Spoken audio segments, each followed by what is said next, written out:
Vaccination, the first line of defense against disease. From hatch to harvest, vaccination plays a critical role. Healthy birds, healthy profits. Join me, let's discover the practices for vaccinating our poultry for a thriving farm. Welcome back to our YouTube channel, DDM Farm. If you're new to this channel, please remember to subscribe, remember to like, and don't forget to hit the notification bell for the next coming video that we shall be uploading in this channel.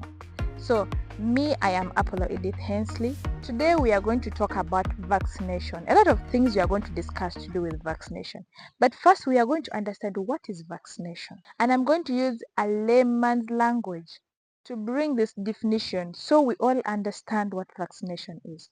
So vaccination is the administration of a dead or weakened pathogen to a healthy chick or poultry in a regulated manner.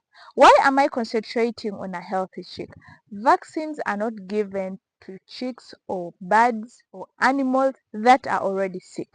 They are given to the healthy ones to prevent them from catching or getting that disease that you're vaccinating them against. Why am I saying in a regulated manner? In a regulated manner that it has a sequence it is used or it is followed when carrying out the vaccination. It is not just a daily thing. It's not like every day you should give a vaccine. And besides, it has an amount of a dose that it should be given to these birds, to these animals. So you're not going to give overdose, you're not going to give underdose, because it will not work. First and foremost, we want to know what are the importance, or why are we even vaccinating our birds? Why are we even vaccinating the animals? Why are we even vaccinating anything that we are rearing at home? Why do we vaccinate them? Yeah, so number one is disease prevention. When we vaccinate these birds, these poultry, these animals in our farms, we help prevent the diseases. A vaccine is just to prevent, and it doesn't even prevent fully, by the way, but we help to prevent. Number two, increased food safety. We are going to talk about this in a way that if you have a healthy bird, a healthy animal, even when you're taking it to the market, you find that the final consumers will be consuming food that is safe, food that is free from infection, food that is of high quality. Thirdly, we have economic benefits. We look at it in this way. Every farmer who has indulged him or herself in business or in farming, in rearing, in poultry, animal rearing and all that, we are all looking at benefits economically, like the profits we want. So when you vaccinate these birds, you're preventing them to get diseases that will kill them, that will even reduce their quality, because sometimes these diseases, apart from just killing these birds, you find that they affect the quality of the birds in a way that their amount of egg production lowers down, their meat quality is reduced. You find in cages, in size, the bird remains small. So for economic benefits, when you vaccinate these birds, you are sure of getting good quality products from these animals, from these birds, that will enable you gain enough money, enough income, enough profits from these birds. So the next one is protection of human health. There are people who work in these farms. You work in the poultry house, maybe you work in the piggery section, maybe in the goats, maybe in the cattle, anywhere. Some diseases that these birds carry can also be transferred to the human beings or these people working there. So to avoid that, when you vaccinate these birds, you find that you are not only protecting these birds, these animals, from those diseases, but also you're protecting the human beings, the people who are working there. Another one is reduced mortality.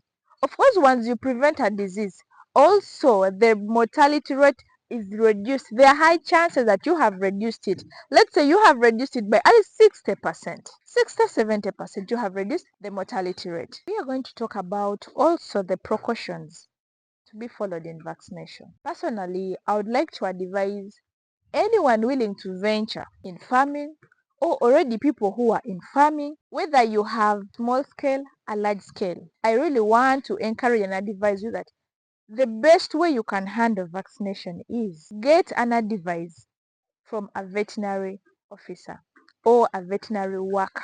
It is not good for you to always base in your own knowledge or understanding of carrying out this practice or this activity in your farm. You are more likely to make blunders Why do I say that?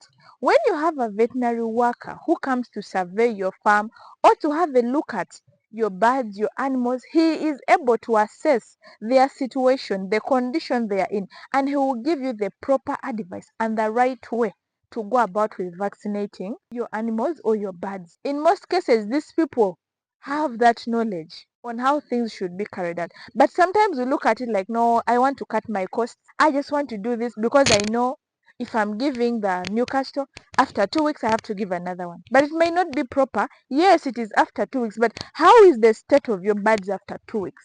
Are they in the right position to receive the vaccine or they are not? You may find they are looking weak.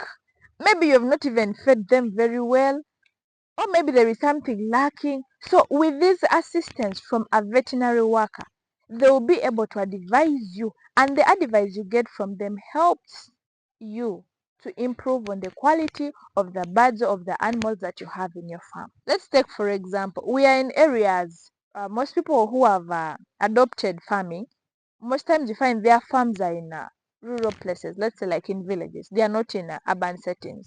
If you visit a lot of these farms, a few of them are found in towns. Most of them are outside towns. And now outside towns, you find that there is a lot of free range kind of rearing of animals. We talk about the birds, the chicks, the chicken, they're there in free range. The goats, even the animals, the cows, they're in free range. And in such a manner that for you who has said, let me design mine, I want to put them in a cage, I want to put them in a pen. You find in your flock sometimes you get challenges. And also not that. The mere fact that this is a rural place, there are also wild birds visiting. And when these birds come visiting your farm, in your poultry houses, you find that they affect the birds. They carry diseases along with them that can affect your birds. And of course, you can't prevent that. You cannot say that I'm going to be chasing these birds. You cannot handle chasing them each and every time. So, vaccination plays there a good role, but still, you need this veterinary help, and he will direct you. First, what I will tell you is that when you look at the situation of your birds and they are really down, they are weak.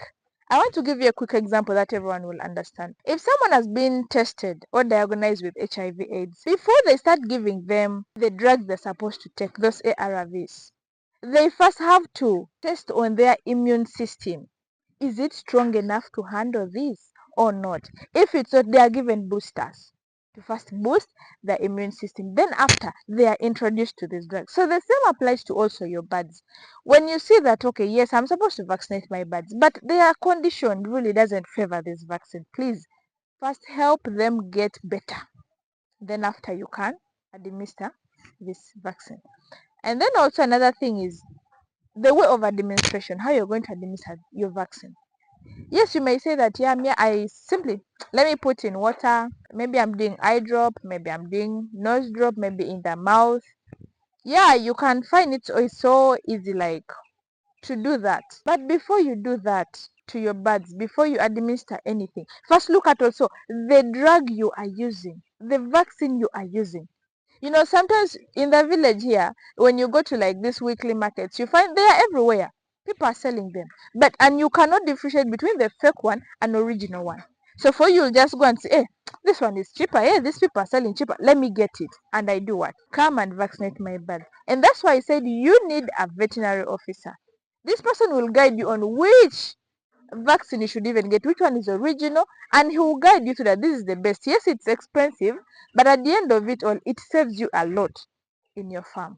So when we learn all these things, you realize that it becomes so easy for us to handle this rearing of birds and animals in our farms. So I'm going to talk about also the types of vaccines. We have this live vaccine and the inactive vaccine. So the live vaccines, most times when we give these birds the live vaccines, you realize that the period of time we give them is a bit reduced rather than the inactive vaccines.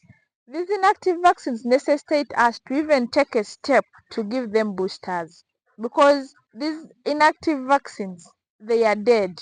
Why do I call them dead? Because first of all, they are the way we handle, the way it is prepared. You realize that it needs another step forward. Like you give more of it, not just less. We've talked about vaccination, but also we have other methods of disease control. And by the way, before I talk about other methods, I want us to know that vaccination does not substitute any of these methods I'm going to talk about. It's not a substitute. It is also something that you're supposed to carry out on its own. It's very separate and it's very important. Maybe before I talk about those other methods, I want us to look at, like, for us here in Uganda, Teso region, we have a lot of diseases that affect this poultry, that affect these animals, outbreaks coming.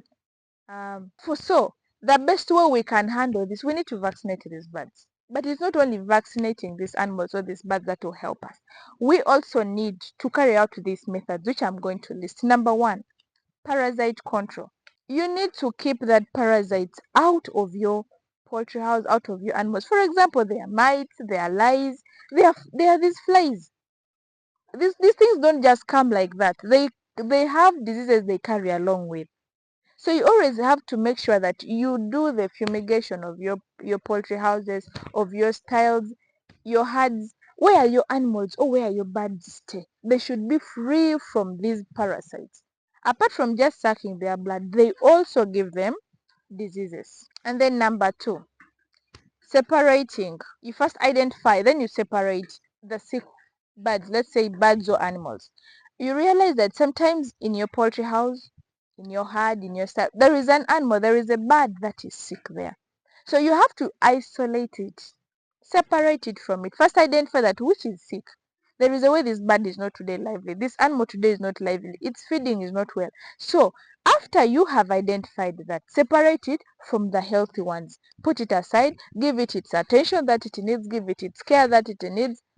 You actually, I should even advise that every farm should have a veterinary worker there. That will help, because when these people just see any change, any slight change, they are in position to tell where the problem is, and they will be of very good help to us. And then another one is practicing routine biosecurity. Most of these farms, people who have made money and people who still want to make money, and if you also want to make money, biosecurity measures are very important.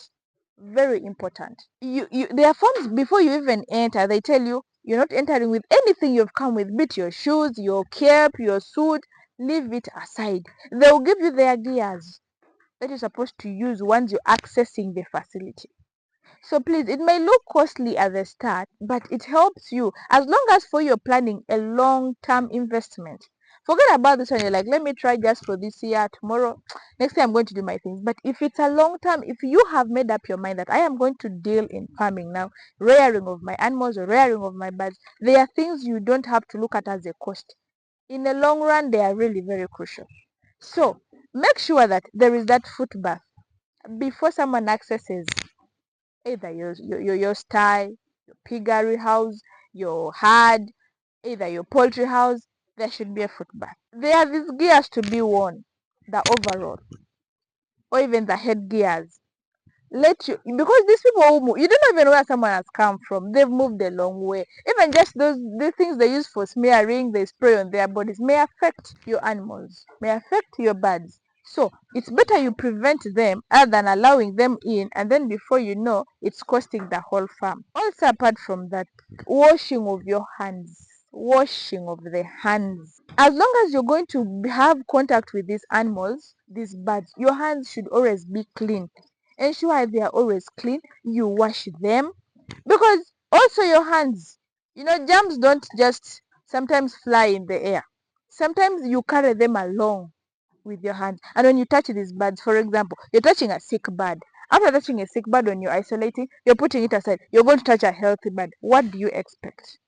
Actually, you're helping these birds to spread the disease.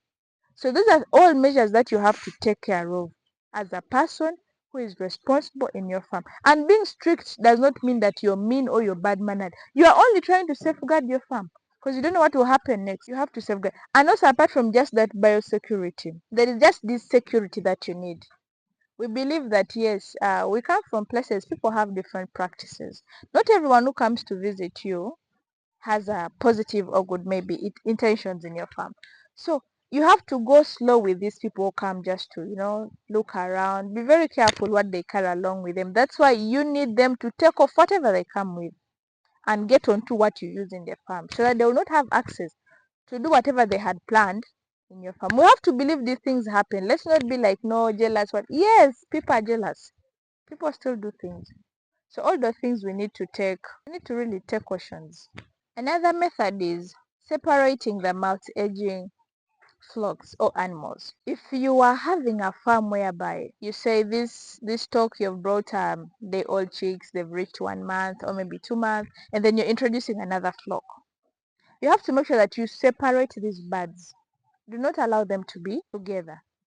Even when you're carrying out a vaccination for them, you first start with the younger ones. Why do I say that? Because these younger birds have fewer diseases. They are exposed to fewer diseases compared to these older ones. But then if you start with the older ones, then you come to these ones, it is trouble. And then also, while you're handling them, keeping them separate, in a way that they are feeding, they are taking water. Remember, they'll be taking from the same sources, same feeders, same drinkers. So these older birds are more likely to suppress these younger ones in disease spread. So it is easy for them to spread the diseases through those sharing of the feeders and the drinkers. So the best way is to keep the young flock separate from the older flock. Even come to maybe pigs. You don't have to mix your older pigs with the younger ones.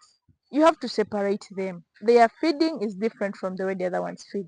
Their water source should be different from the other water source. Yes, they may have the one pond for them to swim around, yeah, but when it comes to those kind of things, we have to be very careful.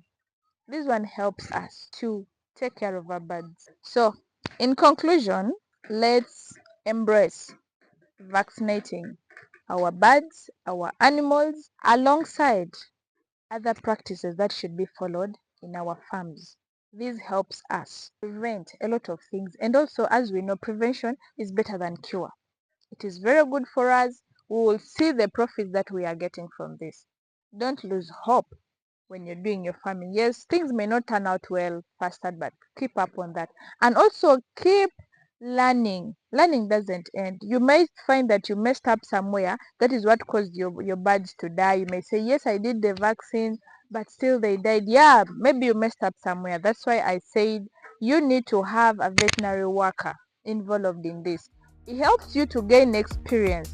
It helps you to take you through what you're supposed to do, what you're supposed to follow at what time and how. That one is all important. So please, thank you so much for watching me. If there is anything you have to say, anything you need to know, please leave your comments in the comment section. We'll be there, and I'll still come up to talk about the things or the questions you've asked. I will answer them, please. I will try my best to see that I read every comment that you leave behind, and I make more videos to approach the questions that you have raised and the concerns that you have. Thanks everybody who is watching me from everywhere, in Uganda, outside Uganda, East Africa, Africa, other continents. We love you so much. See you next time.